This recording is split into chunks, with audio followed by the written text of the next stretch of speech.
Good evening and a very warm welcome to Radio and Television Tonga news package for the hour.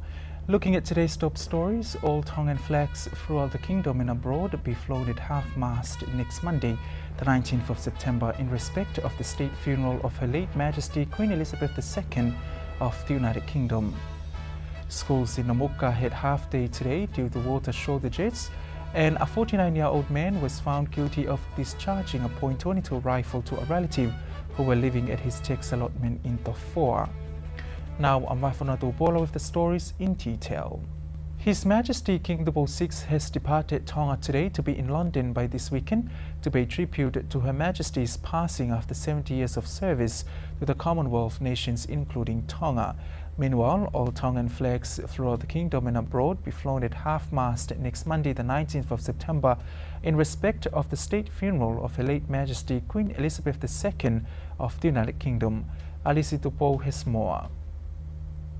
Meanwhile, His Majesty King VI departed Tonga today to be in London by this weekend to pay tribute to Her Majesty's passing after 70 years of service to the Commonwealth nations, including Tonga.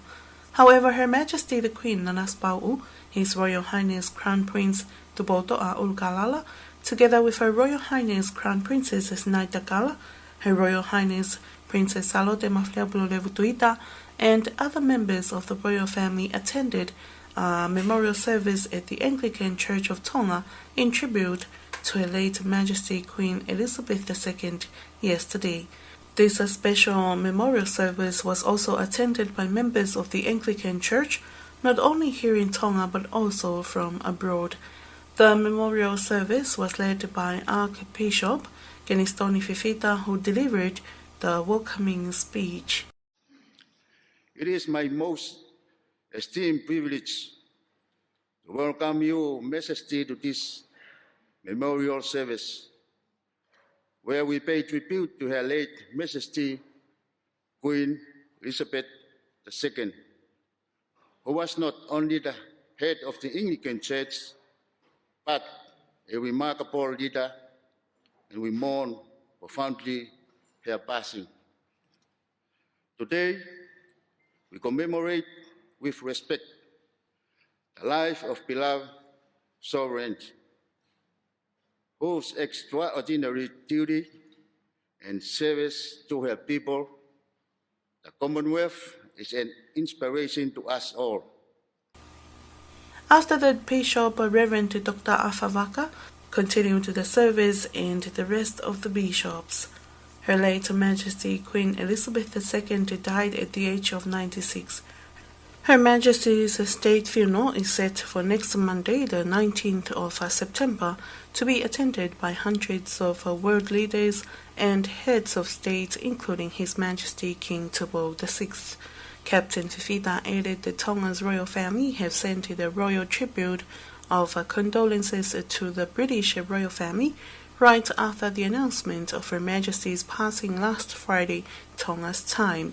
Tonga and the United Kingdom have had long bilateral relationships since the 1950s, when Her Majesty Queen Salote Tupo III attended the coronation of Queen Elizabeth II in 1952.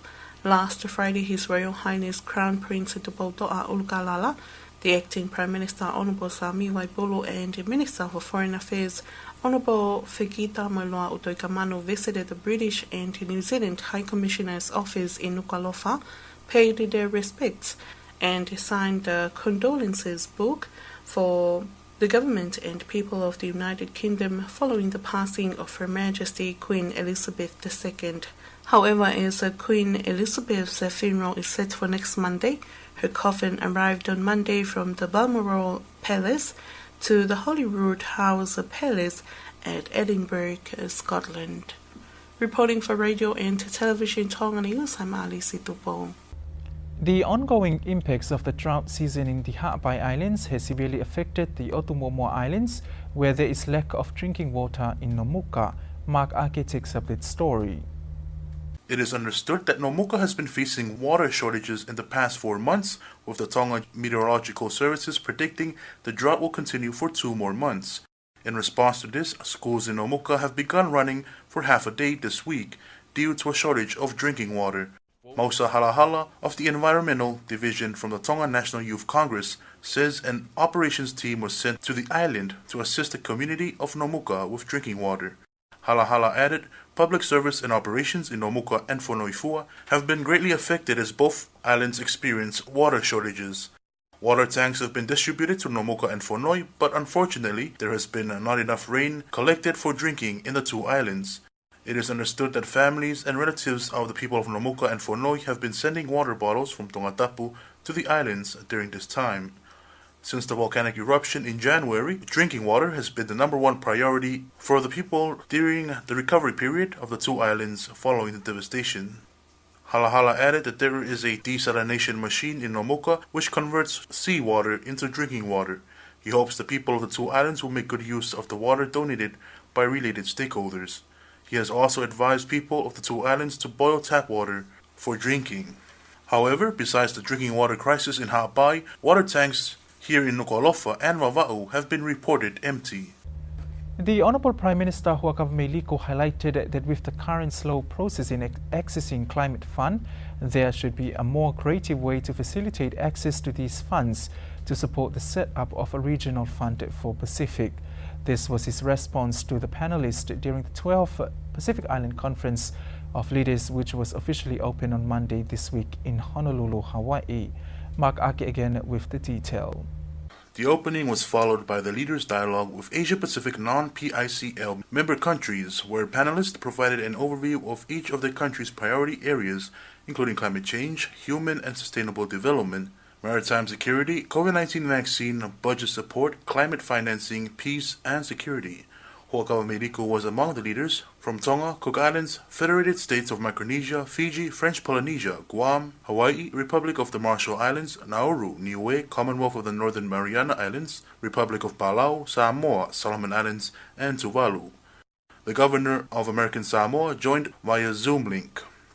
The Tonga delegation joined the Pacific Island Conference of Leaders Working Group inaugural meeting, where the Federated States of Micronesia was nominated as chair.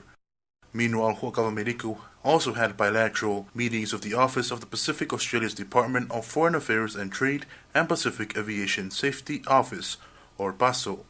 He also met with the president of the East-West Center, Suzanne Vares-Loom, and Kuhio Lewis, CEO of the Council for Native Hawaiian Advancement, in which he conveyed Tonga's appreciation to the CNHA for donating $147,000.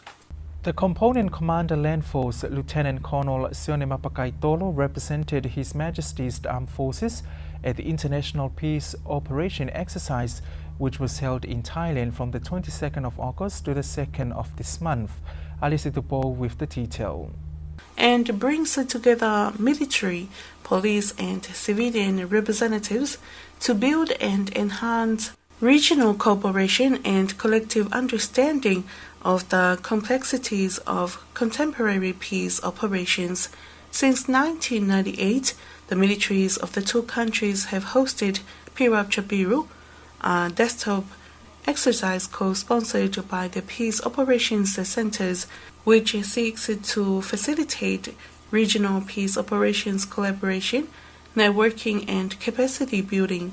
The exercise, which initially involved only the two nations, is now conducted with regional military, police and civilian training audience participation. The true value of the Pirap Chapiru series is that it enables participants to develop a much deeper understanding of contemporary multidimensional UN missions and, most importantly, how we can work together to achieve optimal results. Reporting for Radio and Television Tonga News, I'm Alice Tupo. And from the Supreme Court, a 49-year-old man, Nesiasi Kamoto, was found guilty of discharging a .22 rifle to an immediate relative who were living at his tax allotment in Tofoa. Justice Petunia Tupo, KC, convicted him on one count this month following a trial in August. He had later pleaded guilty to possession of arms without a license after being charged in that on October the 8th, 2021, where he discharged a .22 rifle near Te Vita Silva Maile and others. At around 8 a.m. that morning, the accused and his wife arrived at the scene carrying a firearm, with the accused poked at Devita's mouth with the butt of the rifle. Devita caught up saying words to the effect that they were fed up with his controlling attitude and lunged at him, and they fought. The court was told there were other people at the scene caught involved to break up the fight. When the fighting stopped, the accused was helped by his wife and got a gun loaded and said of words to Devita and others to the effect of shooting the victim and discharged the rifle upwards 4 times. The judge said the relatives had all agreed that they were on the accused's allotment with his permission.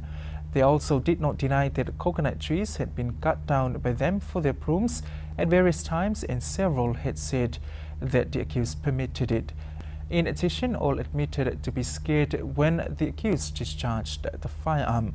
However, the accused will be sentenced by the Lord Justice Tongatapu on the 28th of next month.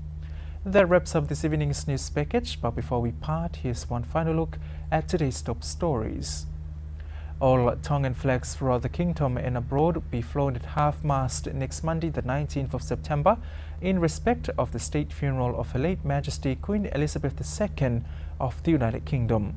Schools in Nuku'alofa of the Hawaii Island had half-day today due to water shortages, and a 49-year-old man was found guilty of discharging a .22 rifle to a relative who were living at his tax allotment in Tofoa. And that's it for tonight. Thank you for your company. I'm Bahafunatu Pola. Good evening.